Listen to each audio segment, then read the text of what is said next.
Hello, and welcome back to another update as we cover the latest developments throughout the front line in the Russo-Ukrainian war.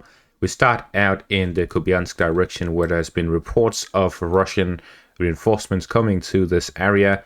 According to the latest reports, some new formed Russian units of volunteer battalions that have been formed throughout the year has recently arrived in the Kupyansk direction as the Russian forces prepare for another offensive operation in this direction towards the Kupyansk area.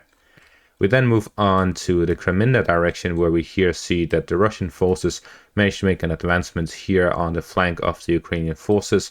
So we recently saw a Russian fallback and a Ukrainian advance here in the direction of the Serebryansky forest area. In this direction, the Ukrainian forces surprised everyone by launching an attack and managing to cut off one of these important roads here to the east. As a response to that, the Russian forces had to fall back after the heavy pressure of the Ukrainian forces, but they have now launched a counterattack here to the northwest of that position, and they're looking to cut off the Ukrainian forces which launched this attack and were able to push back the Russian forces. So this attack actually threatens the Ukrainian positions here as they have these supply lines that go through the roads here to the south, and this area is heavily destroyed as we saw in the satellite image which we can see here. It shows the before and after of the Serebryansky forest area both to the south of the Vorishne and Kreminna, and we see how destroyed the area is after all of the mutual shelling of both sides. And with this, we can see that the Ukrainian forces have little to no cover in the areas here to the northeast, where we have seen their recent advances. So this area here is completely ruined due to the heavy shelling, and as such, the Russian forces flanking their positions forces them to either push on and counterattack by launching attacks on the Russian positions, or simply withdrawing from their positions which they recently gained. So with this, the Russian forces will likely combine this with an assault from the eastern direction as well to try and catch the Ukrainian forces on the move, or simply to enclose their locations here by doing a pincer maneuver.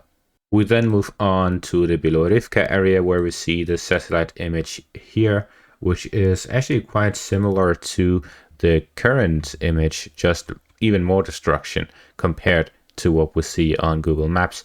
So we see that the utter shelling and fighting taking place here really showcases that despite the front not moving pretty much at all for the past year, there is definitely a lot of fighting that has been happening, with the front moving back and forth a little bit, with especially the eastern areas of Belohorivka, but so much fighting taking place in the whole area all throughout this whole conflict since the summer of last year.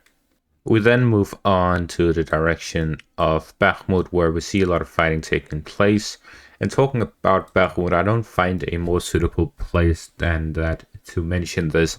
But according to the latest news from the State Duma, so the Russian parliament, where they accept and deny laws, essentially, the point being that a new law has been accepted by the Russian parliament, the State Duma, that whole organizations can work under the Russian Guard.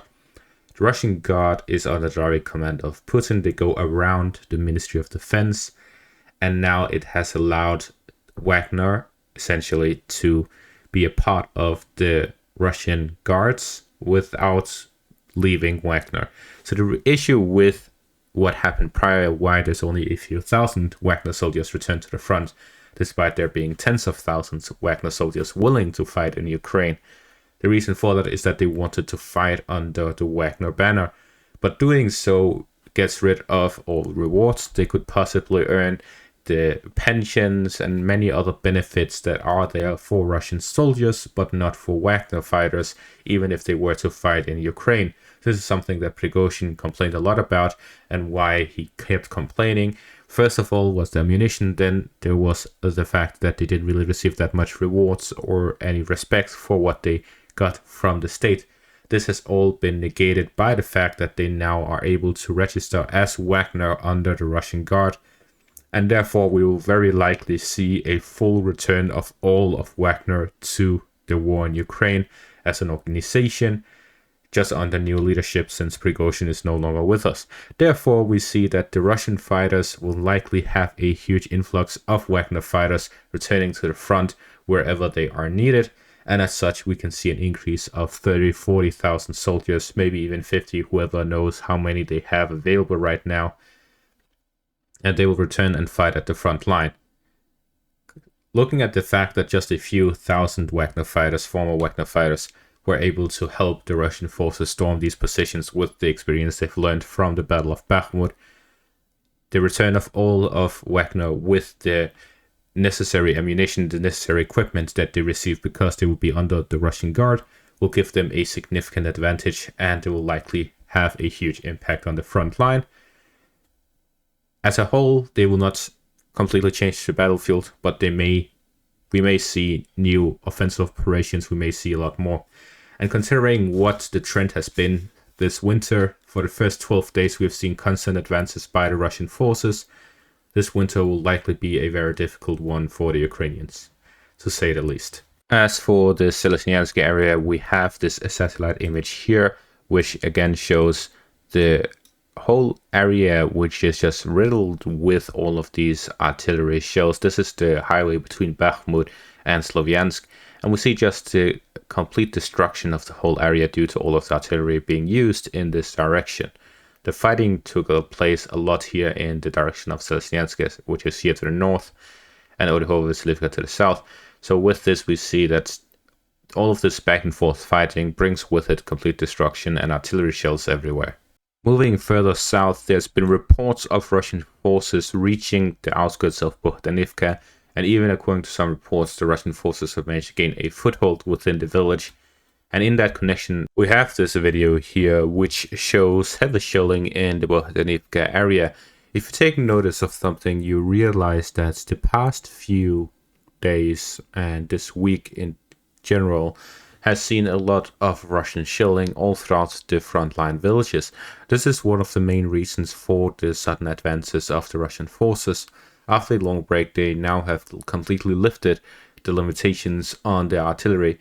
This is likely a result of the Ukrainian strategy during their offensive. The 6 months of the Ukrainian offensive didn't really see that heavy of a concentration of forces, that much intensification of fighting. Instead, we saw small groups of units storming Russian positions all throughout the front line. This allowed the Russian forces to actually save up on ammunition and use much less than what they usually do in their offensive operations. As such, the Russian forces likely have stockpiled a large amount of artillery, which they have now started using. Combine that with the fact that they made a deal with North Korea. This is now a fact, it has happened, and that deal included millions of shells for the Russian army. As such, the Russians have a lot of artillery to just use freely like this in these major strikes. As for the Dacha area, we have this geolocated footage here, which shows that the Russian forces have started operating in the more forest densely covered areas of the Dacha area, and as such we see that the Russian forces are moving further and further westwards to try and gain further control over the Dacha area here in the Bakhmut direction. We then move on to the Avdiivka direction, where here to the south of the city there are reports of Russian forces actually storming the southeastern outskirts of the residential area here in the city. According to reports, the Russian forces have started attacks both to the northwest of the industrial zone and here west of the quarry area. So with this, there are reports of fighting taking place here in the southern outskirts of the Avdiivka residential area. In both of these areas, it is clear that with the formation of the roads, that this area right here will be used by the Ukrainians as a defensive line.